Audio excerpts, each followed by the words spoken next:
New video के साथ start करते हैं। हमारा जो न्यू टॉपिक है वो क्लास 9 का है।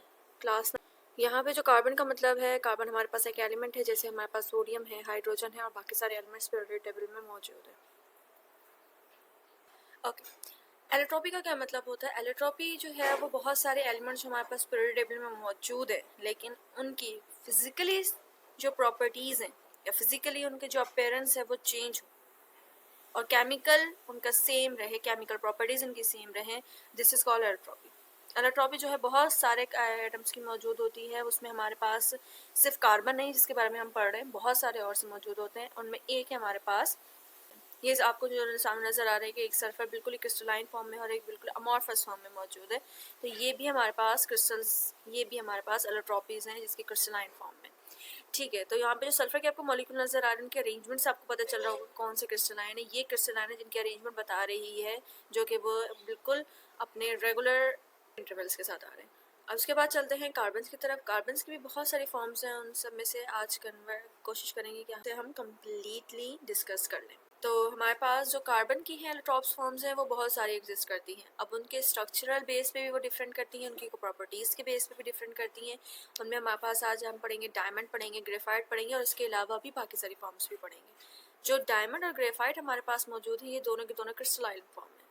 जो बाकी की फॉर्म्स आती हैं वो क्रिस्टलाइन नहीं, वो अमॉर्फस है। क्रिस्टलाइन का मतलब तो ऑब्वियसली क्रिस्टल है, और अमॉर्फस का मतलब जो हमारे पास मौजूद हों, पाउडर फॉर्म में हों, जिनके प्रॉपर क्रिस्टल ना हो, अरेंजमेंट प्रॉपर ना हो, उन्हें हम अमॉर्फस कहते हैं। सबसे पहले हमारे पास डायमंड है। डायमंड के हमारे पास यहाँ पे बहुत सारा बड़ा स्ट्रक्चर मौजूद होता है। उस स्ट्रक्चर में से हमने एक स्ट्रक्चर आपको छोटा सा निकाल के दिखाया और इसी स्ट्रक्चर को हमने एक बड़ा करके भी दिखा दिया।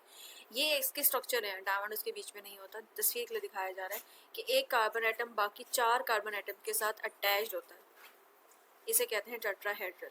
और इसी अरेंजमेंट की वजह से हमारे पास जो डायमंड है वो इलेक्ट्रिसिटी कंडक्ट नहीं कर सकता, क्योंकि किसी भी एक एटम के लिए इलेक्ट्रिसिटी कंडक्ट करना है, इलेक्ट्रॉन्स की प्रेजेंस होना ज़रूरी है। ऐसा नहीं कि कार्बन के पास इलेक्ट्रॉन्स नहीं है, उसके लास्ट शेल में 4 इलेक्ट्रॉन होते हैं, और वो 4 इलेक्ट्रॉन, अगर ये कार्बन की बात की जाए, इसके पास 4 इलेक्ट्रॉन्स हैं, तो इसका एक इलेक्ट्रॉन बॉन्ड बना रहा है दूसरे कार्बन के साथ, फिर दूसरा इसके साथ बना रहा है, तीसरा कार्बन के साथ बना रहा है ये वाले के साथ बॉन्ड, और फिर चौथा ये। एक कार्बन 4 जगह से बॉन्ड बना सकता है और 4 जगह से उसकी जगह फिक्स हो चुकी है।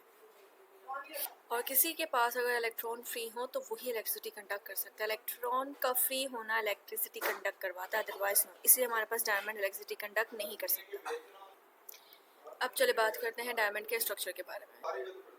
और जैसे मैंने अभी बताया था कि टेट्राहेड्रल इसमें it has 3 dimensional state, 3 dimension उसका स्ट्रक्चर होता है। जिस तरह से यहाँ देख सकते हैं कि यहाँ पे अगर हम एक्स वाई जेड की बात करें तो यहाँ पे हमारे पास वाई जेड है, हमारे पे एक्स, और ये हमारे पास जेड एक्सिस आ जाए। तीनों एक्सिस जिस चीज़ में आ जाए, दिस इज कॉल्ड 3 डायमेंशनल। उसके बाद बारी आती है कि हमारे पास ये हाई रिफ्रैक्टिव इंडेक्स रखता है। रिफ्रैक्टिव इंडेक्स क्या है? हमारे पास लाइट क्रॉस होती है, तो उसके क्रॉस आने के बाद पूरी की पूरी लाइट हमारे पास रिफ्लेक्ट होकर आती है। वो शेप पे भी डिपेंड करती है। अब यहाँ पे शेप बिल्कुल डायमंड की प्रॉपर शेप हो तो वो राइट हमारे पास आइडियल कट होकर हमारे पास वापस नज़र आती है, इसलिए मेरे रंग जो है बहुत सारे नज़र आते हैं डायमंड में। अगर हम यहाँ पे इसका स्लाइडली इसे लेंथ में इसको बड़ा करते हैं तो इसका जो कट होता है वो डायलेट हो जाता है और वो डीप हो जाता है, और इसमें बिल्कुल ही हमारे पास शैलो में चले जाते हैं, क्योंकि उसके रिफ्लेक्ट होने के लिए उसके पास जगह ही नहीं है। वो बिल्कुल छोटा सा स्ट्रक्चर है हमारे पास। और हमारे पास जो है वो नेचुरल मटेरियल है, सबसे हार्डेस्ट मटेरियल हमारे पास कहा जाता है कि हमारे पास डायमंड है, और हमारे पास सबसे ट्रांसपेरेंट भी यही होता है।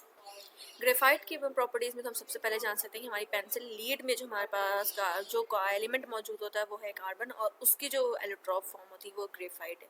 ये आपको नज़र भी आ रहा होगा कि हम ऐसे ही इस्तेमाल करते हैं, और ये इसकी नेचुरल एक्जिस्टेंस की तस्वीर है। कार्बन, इसके जो ग्रेफाइट के मॉलिक्यूल्स होते हैं वो इस तरह से 6 कार्बन होते हैं, जैसे फॉर एग्जांपल 1 2 3 4 5 6, ये 6 एक। फिर इस तरह से ये भी, और एक साइकिल स्ट्रक्चर को जो 6 बन रहे हैं उसे कहते हैं हेक्सागोनल। और ये hexagonal carbon atoms arrange in sheets, ये शीट्स की तरह होती है। ये पहली शीट ऊपर वाली, फिर इसके नीचे तीसरी, फिर इसके नीचे चौथी, फिर इसके नीचे पांचवी, बहुत सारी शीट्स होती हैं।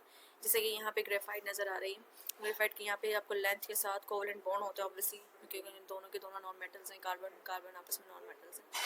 ठीक है, तो ये सारी इसकी शीट्स हैं। जैसे 2 शीट्स आ गई, 3 आ गई, इस तरह से बहुत सारी शीट्स मिलती हैं तो ग्रेफाइट बनता है। और अगर सिर्फ हम एक शीट की बात करें, जैसे ऊपर वाली, सिर्फ इतने से नहीं होते, बहुत बड़ी शीट होती है, उसको देखें तो उसके बाद ये जो एक शीट ऊपर वाली है इसको हम ग्राफीन कहते हैं। यहाँ पे EITE की जगह ENE लगा दें तो डैट इज़ कॉल्ड ग्राफीन। इसे हम ग्राफीन कहते हैं। ग्राफीन आगे चल के यूज़ होगा कि हम ग्राफीन क्यों समझा रहे हैं। जो प्रॉपर्टीज़ ऑफ इसमें आती है ग्रेफाइट की, ग्रेफाइट जो है उसकी प्रॉपर्टीज में सबसे पहले आता है कि कंडक्ट कर सकती है इलेक्ट्रिसिटी। अब ये कंडक्ट इलेक्ट्रिसिटी क्यों कर सकती है और हमारे पास जो था वो क्यों नहीं कर सकता था डायमंड? वो इसलिए क्योंकि ये जो कार्बन का एक एटम यहाँ मौजूद होता है, हर एक शीट में ये बॉन्ड नहीं बना होता, तो इसके पास हो जाता है इलेक्ट्रॉन फ्री। जब इसके पास इलेक्ट्रॉन फ्री हो जाता है एक ना एक शीट में दो कार्बन के एक एंड और दूसरे एंड के पास, तो वो इलेक्ट्रॉन फ्री होने की वजह से इलेक्ट्रिसिटी कंडक्ट हो जाती है। स्लिपरी होता है क्योंकि एक शीट दूसरी शीट के ऊपर, अगर आप एक पेपर के ऊपर दूसरा पेपर रखें तो ऑब्वियसली इट इज स्लिपरी, और इसी वजह से ये लुब्रिकेंट के तौर पे भी इस्तेमाल हो जाता है। इस तरह से अब आ जाता है फ्लोरीन।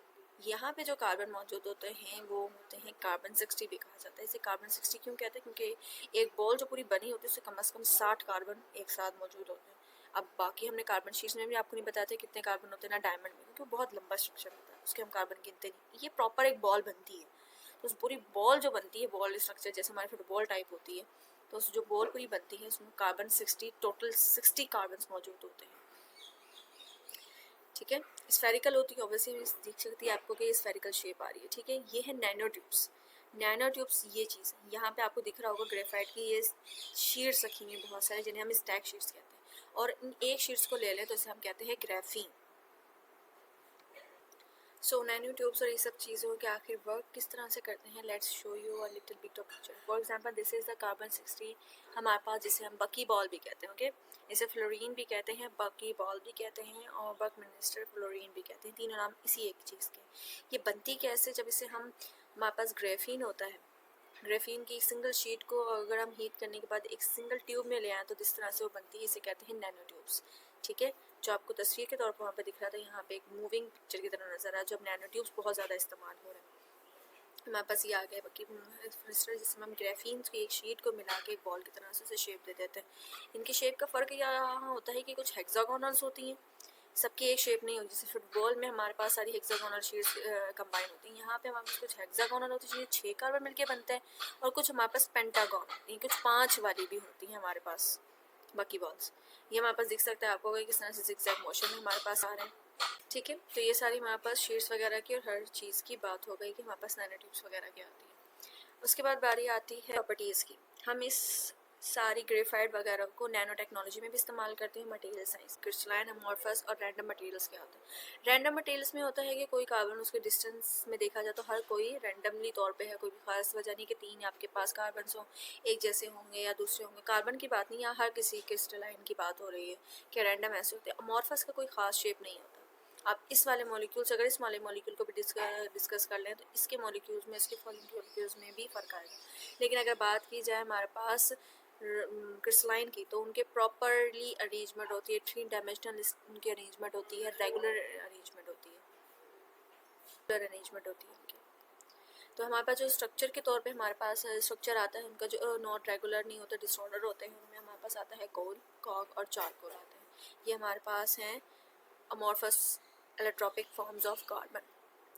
प्रॉपर्टीज़ क्या है कि ये हमेशा हमें सूट कहते हैं, जो हमारे पास धुआं निकलता है तो उसे हम सूट कहते हैं। कॉल आपको पता है और चारकोल भी आपको पता है। ठीक है, सो आज के लिए इतना ही। ये सारी फॉर्म्स ऑफ कार्बन थी, एलोट्रोपिक फॉर्म्स। इन्हें अच्छे से आप देख लीजिए। कोई कन्फ्यूजन हो तो आप नीचे कमेंट सेक्शन में भी सवाल कर सकते हैं, और अगर आपको कोई समझना है तो उसके लिए भी आप कमेंट सेक्शन में बता सकते हैं।